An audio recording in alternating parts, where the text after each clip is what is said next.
ಎಲ್ಲಿದ್ಯಾ? ಎಲ್ಲಾದ್ರೂ ಸ್ಟೇಷನ್ ಅಂತಾನೆ ಇದ್ದೀರಾ? ಏನ್ ಮಾತಾಡ್ಕೊಳ್ಳಿ ಮಾತಾಡಿ. ನಾನ್ ಜೀವಂತವಾಗಂತೂ ಇರಲ್ಲ. ನಾವ್ ಅಮ್ಮನ ಸಹಿಸಿ ನಾನು ಸತ್ತೋಗ್ತೀನಿ. ಮತ್ತೆ ನಿಮಿಷ ಒಂದ್ ನಿಮಿಷ, ಇವಾಗ ನೀನ್ ಸ್ಟೇಷನ್ ಹತ್ರ ಬರ್ತೀನಿ ನಮ್ಮ ಅಮ್ಮನ್ ಕರ್ಕೊಂಡು ಅಂತ ಹೇಳಿದ್ರೆ ಇಷ್ಟ ದಿನ ನಮ್ ಮನೆಗ್ ಬಂದು ನನ್ ಜೊತೆನೆ ಮಲ್ಕೊಂಡಿದ್ದೋಗ್ ಚೆನ್ನಾಗಿತ್ತಾ? ಸ್ಟೇಷನ್ ಹೋಗಿದ್ದು ನನ್ ತಮ್ಮ ಅಂತ ಹೇಳ್ಕೊಂತ ಹೇಳಿ. ನನ್ ತಮ್ಮ ಅಂತ ಹೇಳ್ಕೊತೀನಿ. ನೀನ್ ಎಷ್ಟು ಮೋಸ ಮಾಡಿದ್ದೆ ಜೊತೆ 3 ಗಂಟೆ 4 ಗಂಟೆ ರಾತ್ರಿ ಗಂಟೆ ಎಚ್ಚರ ಹತ್ರ ಮಾತಾಡ್ತಾರ ಫ್ರೆಂಡು ಅನ್ಕೊಂಡು. ಅವ್ನ್ ಯಾರು? ಫ್ರೆಂಡ್ ಅಂತಾನೆ ಮಾತಾಡಿರೋದು. 4 ಗಂಟೆ ರಾತ್ರಿ ಗಂಟ. ಅಯ್ಯೋ ಸರಿ, ತಪ್ಪು ಮಾಡಿಲ್ಲ ತಾನೆ?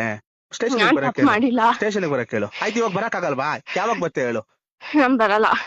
ನನ್ ಜೀವ ತಗೊಂಡ್ಮೇಲೆ ನೆಮ್ಮದಿಯಾಗಿರಿ. ಆಯ್ತು, ನನ್ ಸಾವುಗ್ ನೀವೇ ಕಾರಣ. ಹೌದಾ? ಬೇಡ ಬೇಡ ಅಂತಾನೆ ಅವತ್ ಹೇಳ್ದೆ ತಾನೆ. ಯಾವಾಗ ಹೇಳಿದ? ನನ್ನ ಹತ್ರನು ಪ್ರತಿಯೊಂದು ರೆಕಾರ್ಡ್ ಇಟ್ಕೊಂಡಿದೀನಿ. ನಿಮ್ ಮನೇಲಿ ನ್ಯಾಯ ಮಾಡಿದಾಗ ನೀನ್ ಏನ್ ಮಾತಾಡಿದ್ಯಾ ಅಂತಾನು ಐತೆ ನನ್ನ ಹತ್ರ. ಸರಿ ಆಯ್ತು, ನೀನ್ ನನ್ಗೆ ಬೇಡ ಅಂತ ನನ್ಗೆ ಇಷ್ಟ ಇಲ್ಲ, ನನ್ಗೆ ಬೇರೆ ಇಷ್ಟ ಪಡ್ತಾ ಇದೀನಿ ಅಂತ ಹೇಳ್ಬೇಕಿತ್ತು. 3 ಲಕ್ಷ ಬೇರೆ ಇಷ್ಟ ಪಡ್ತಾ ಇಲ್ಲ. ನಾನ್ ಜೊತೆಲಿ ಇಟ್ಕೊಂಡ್ ಮೋಸ ಮಾಡಿಲ್ಲ. ಫ್ರೆಂಡ್ ಅಂತ ಮಾತಾಡಿದೀನಿ. ಫ್ರೆಂಡ್ ಅನ್ಬಿಟ್ಟು ಯಾರಾದ್ರೂ ಕಂಟಿನ್ಯೂಸ್ ಆಗಿ ಡೈಲಿ ಆಯ್ತು ನಾನ್ ಮಲ್ಕೊಂಡ್ಮೇಲೆ ಮಾತಾಡೋ ಅವಶ್ಯಕತೆ ಏನು? ನಿದ್ದೆ ಬರ್ತಾ ಇದ್ದೆ ಏನಕ್ಕೆ ಸುಳ್ಳು ಹೇಳ್ಬಿಟ್ಟು ನಮ್ಮನ್ ಫೋನ್ ಮಾತಾಡ್ತಾ ಇದ್ದೆ? ನಾನ್ ಸುಳ್ಳು ಹೇಳ್ಬಿಟ್ಟು ಮಾತಾಡ್ತಾ ಇರ್ಲಿಲ್ವಲ್ಲ. ನಿದ್ದೆ ಬರ್ತಾ ಇದ್ದ, ನಾನು ಮಲ್ಕೊಂತೀನಿ, ಫೋನ್ ಕಟ್ ಮಾಡ್ತಾ ಇದ್ದೀನಿ. ಏನ್ ಮಾಡ್ತೀರಾ ಮಾಡಿ, ಒಟ್ನಲ್ಲಿ ನನ್ ಜೀವ ತೆಗಿಬೇಕಂತ ಫಿಕ್ಸ್ ಆಗಿದ್ದೀರಾ? ಏನಕ್ಕೆ ಜೀವಕ್ಕೆ ಬಂದ್ ಮಣ್ಣಾಕಿ ಹೆಂಗ್ ಮರ್ಯಾದೆ ಮಾತಾಡೋದ್ ಬೇಡ. ಎಷ್ಟು ಕೇಳ್ಕೊಂಡೆ